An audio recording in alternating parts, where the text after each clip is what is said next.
సామెతలు గ్రంథము 12వ అధ్యాయము. శిక్షను ప్రేమించువాడు జ్ఞానమును ప్రేమించువాడు, గద్దింపును అసహ్యించుకొనువాడు పశుప్రాయుడు. సత్పురుషునికి యెహోవా కటాక్షము చూపును, దురాలోచనలు గలవాడు నేరస్తుడని ఆయన తీర్పు తీర్చును. భక్తిహీనత వలన ఎవరునూ స్థిరపరచబడరు, నీతిమంతుల వేరు కదలదు. యోగ్యురాలు తన పెనిమిటికి కిరీటము, సిగ్గుతెచ్చునది వాని ఎముకలకు కుళ్ళు.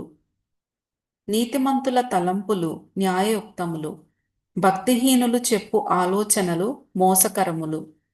భక్తిహీనుల మాటలు నరహత్య చేయ పొంచువారి వంటివి, యథార్థవంతుల నోరు వారిని విడిపించును. భక్తిహీనులు పాడై లేకపోవుదురు, నీతిమంతుల ఇల్లు నిలుచును. ఒక్కొక్క మనుష్యుడు తన వివేకము కొలది పొగడబడును, కుటిల చిత్తుడు తృణీకరింపబడును. ఆహారము లేకయున్నను తనను తాను పొగడుకొను వానికంటే దాసుడు గల అల్పుడు గొప్పవాడు. నీతిమంతుడు తన పశువుల ప్రాణమును దయతో చూచును, భక్తిహీనుల వాత్సల్యము క్రూరత్వమే.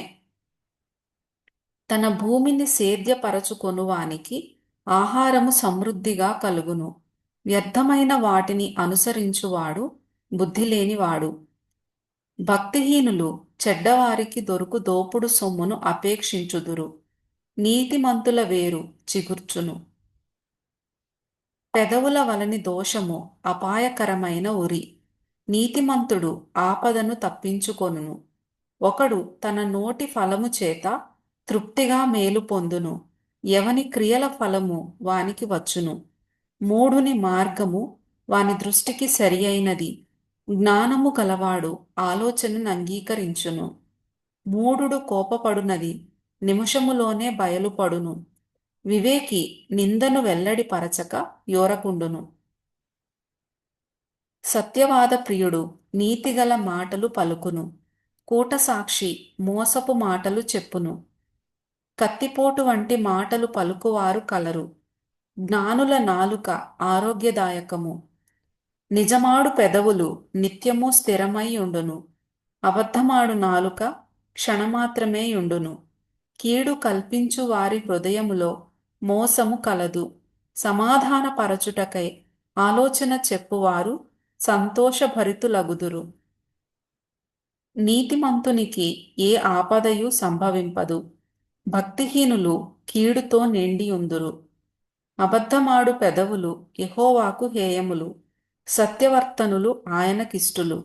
వివేకి అయిన వాడు తన విద్యను దాచిపెట్టును, అవివేక హృదయులు తమ మూఢత్వము వెల్లడి చేయుదురు.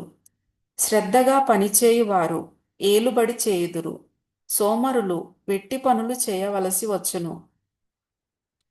ఒకని హృదయములోని విచారము దాని కృంగజేయును, దయగల మాట దాని సంతోషపెట్టును.